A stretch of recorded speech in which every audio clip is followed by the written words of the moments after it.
The train must be fed is the motto of the Fred Harvey restaurants and the Harvey Girls, MGM's 1946 spectacular follow-up to Judy Garland's Meet Me in St. Louis a few years before. And originally, the piece was to have been a non-musical to star Lana Turner in her role and Ann Sothern in Angela Lansbury's, but the smash success on Broadway of Oklahoma convinced MGM that the screen would be equally suitable for a Western musical. The location was near Chatsworth. That's where they shot it.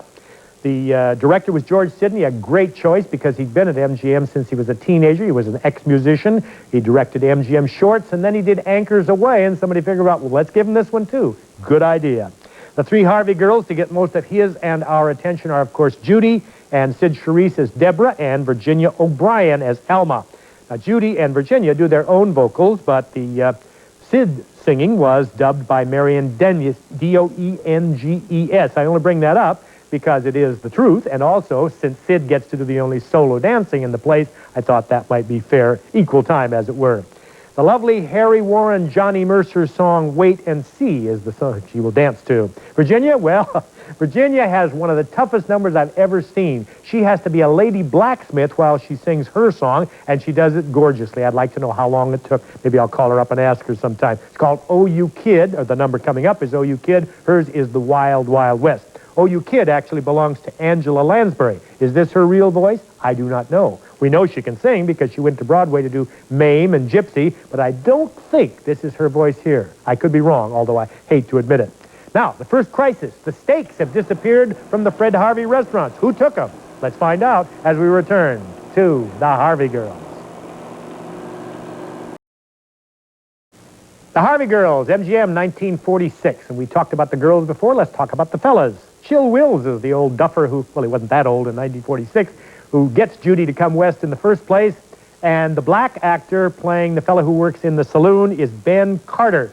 He was John Henry in our movie. He used to be in a lot of the Charlie Chan movies. Nice to have him in a big budget for a change. The lead roles, Ned Trent, the saloon owner, of course, John Hodiak, a leading man of Ukrainian descent. Most people first noticed him in Lifeboat for Alfred Hitchcock over at Fox, and also A Bell for Adano, directed by Henry King. I remember a terrific movie called Sunday Dinner for a Soldier, which he co-starred with Ann Baxter, whom he would later marry a couple of years later. I mentioned that he didn't get to sing in our picture, but that technically is not true. He did sing a song with Judy Garland, but it was cut because the movie was too long. However, I happen to have it on an album of songs that were cut from films. If I can find it, we may give you a piece of it at the end if you behave yourself. Preston Foster, of course, is Judge Purvis, and he was in a lot of good movies. The Last Mile, The Informer, Northwest Mounted Police, just three good movies that were better because of his being around. He didn't usually win the girl, but occasionally he won star billing. Kenny Baker is Terry O'Halloran in our movie. Baker was one of several tenors who preceded Dennis Day as Jack Benny's singer on his very popular Sunday night radio show I used to listen to in the 30s and 40s. And Kenny Baker has the distinction of singing in a movie the last song that George Gershwin ever wrote, with a little help, they say, from Kurt Weill, because Gershwin died during the making of the movie The Goldwyn Follies of 1938, and Kenny Baker got to sing Our Love Is Here to Stay. We haven't talked too much about Ray Bolger, but we certainly will. He has a great loose-limbed dance coming up, and he even gets to dance with Marjorie Main, who is very light on her feet, you'll be surprised to find. Let's go back now for all the fun, and then we'll be back after more of the Harvey Girls.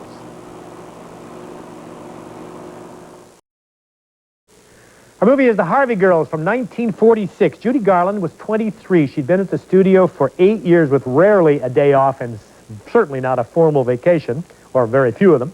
Angela Lansbury was just 20, had been evacuated from England during the war. This was her fourth MGM picture in 2 years, following her debut in National Velvet and her spectacular success in The Picture of Dorian Gray and Gaslight.